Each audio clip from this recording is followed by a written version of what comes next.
Hommage à Coluche, mort il y a 30 ans et à qui une soirée spéciale sera consacrée mardi prochain sur Paris Première. Il faut dire que l'artiste avait d'innombrables talents, humoriste, découvert dans la troupe du Splendide, comique engagé, sans tabou et d'une grossièreté maîtrisée.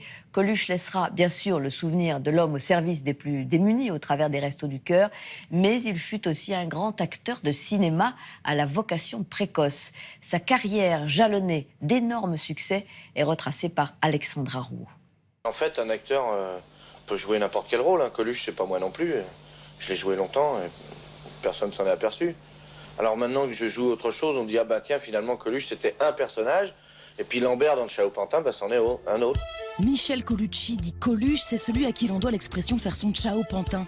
Un rôle dramatique pour ce grand comique, récompensé d'un César, un registre sombre dans lequel il excelle. Coluche a depuis très jeune un rêve de cinéma, et ce n'est qu'au milieu des années 70 qu'il le réalise. Plus d'une vingtaine de films, dont un derrière la caméra, des comédies populaires de Claude Zidi ou de Gérard Houry, aux films plus noirs de Bertrand Tavernier ou de Claude Berry. La carrière de Coluche démarre justement sous les yeux de ce dernier.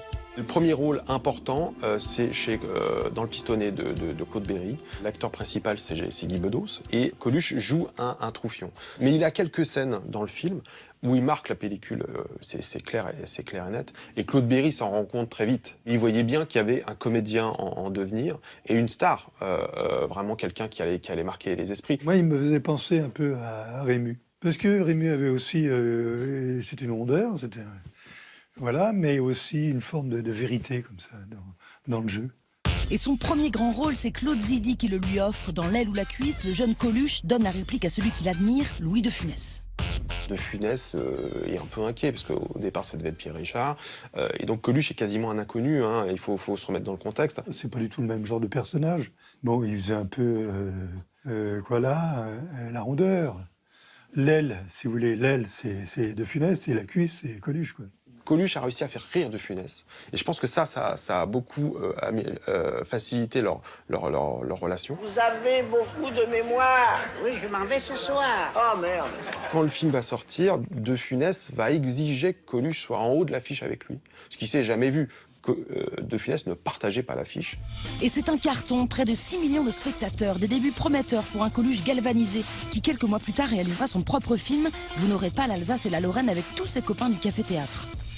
Je pense qu'il passe plus de temps à s'amuser qu'à vraiment tourner. Moi, j'ai rencontré des techniciens qui m'ont dit c'est un miracle qu'on ait réussi à monter quelque chose de ce qu'on a tourné. C'était pas son truc, la direction de film. Coluche, il était extraordinaire parce qu'il savait tout faire, mais c'est pas parce qu'on sait presque tout faire qu'on sait tout faire. Et en l'occurrence, il pensait que le cinéma, c'était comme le théâtre. Et c'est pas comme le théâtre, ça s'apprend. Tout le monde a rigolé quand même, mais avec les techniciens, c'était très difficile. Ouais. Gros pif. C'est nouveau, ça, c'est un surnom? Oui. C'est rigolo, dis donc, ça m'amuse beaucoup. Ça vous fait beaucoup rire? Oui, ça m'amuse. Le film va être un échec commercial, mais aussi critique. C'est-à-dire que le film sera aussi pas drôle. Et il renouvellera pas l'expérience.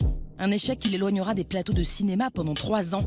Claude Berry, producteur, ne compte pas en rester là. Il le fait reprendre du service avec Claude Zidi. Coluche sera l'inspecteur La Bavure en 1980. Il est un peu à l'origine du film.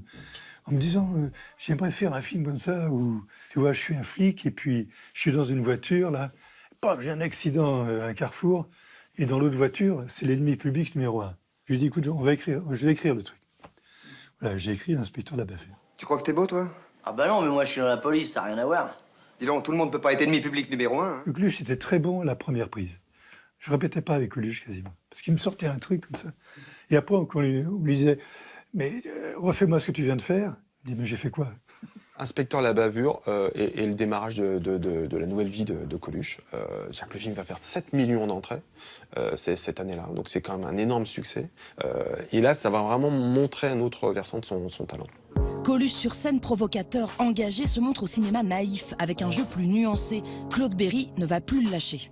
Il a confiance dans le potentiel commercial et cinématographique de Coluche. Et il lui propose 3 films, donc 2 heures moins le quart avant Jésus-Christ, Banzai, et surtout il lui offre son premier rôle dramatique, qui est le maître d'école. Je préfère me flinguer, moi. Tu déconnes, là. Ah non, je déconne pas. Il y a des nuits où j'ai envie de me jeter par la fenêtre. Mais tu feras gaffe à pas te blesser, hein, t'habites au rez-de-chaussée. Qui montre les prémices de ce que sera Ciao Pantin, en fait. On a un peu oublié le maître d'école, mais le film est très très important pour ça. En 1982, la vie de Coluche est dissolue. Son couple va mal et son meilleur ami Patrick Devers vient de se suicider. Claude Berry débarque avec le scénario de Ciao Pantin. Ciao Pantin est une envie de Claude Berry, plus qu'une envie de Coluche. Il le dira, Claude Berry a décelé chez moi une part de noirceur que je ne soupçonnais pas. Donc, et il va le suivre dans cette aventure. Mais pourquoi vous m'avez menti? Pour qu'on me foute la paix. Eh ben c'est raté. Mais je suis plus inspecteur, moi. Je suis même plus pompiste, je suis plus rien. Je veux pas qu'on m'emmerde. Un César en 84 pour ce rôle, Coluche enchaîne avec des comédies mineures qui lui font prendre conscience de son envie d'un cinéma plus exigeant. Des projets avec Yves Boisset ou Pierre Etex ne verront cependant jamais le jour. Coluche meurt accidentellement le 19 juin 1986. Et si vous voulez voir ou revoir tous nos reportages et toutes nos rencontres, abonnez-vous sur notre chaîne Entrée Libre.